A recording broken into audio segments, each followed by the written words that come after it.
Një dashuri që përfundoi me lot dhe një martesë që shkoi drejt divorcit. Ishte ajo e Besit dhe Gjensiles. U deshën shumë, por akoma më shumë ato kishin mosmarrëveshje dhe debate, duke i dhënë fund çdo gjëje që kishin ngritur së bashku.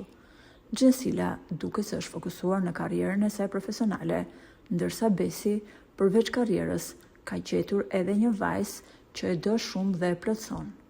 Dhe kur dashuria në zemrën e tij ishte aq e madhe saqë nuk mundi ta mbante më dot për vete, e ndau lajmin me të gjithë, duke thënë se ka gjetur përsëri dashurinë e jetës dhe jo vetëm kaq.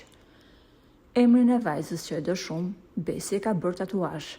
Ajo quhet Ejona dhe për aktorin e humorit ka qenë një trëndafil në kohë lufte. Ky është dedikimi që ai e ka përjetësuar në trup për vajzën që i ka rikthyer shpresat e dashuria dhe të jeta pas divorcit.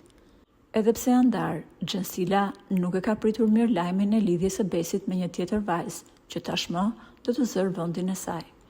Por si e kanë pritur prindrit e aktorit lidhjen e re të djalit të tyre?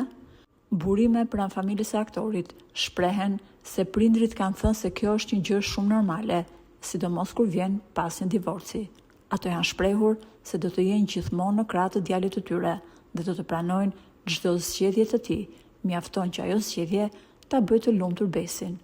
Por nga ana tjetër, ato janë shprehur se do ta respektojnë Gjensilën, sepse ajo i ka bërë gjyshër dhe i ka sjellë në jetë 2 fëmijë të mrekullueshëm.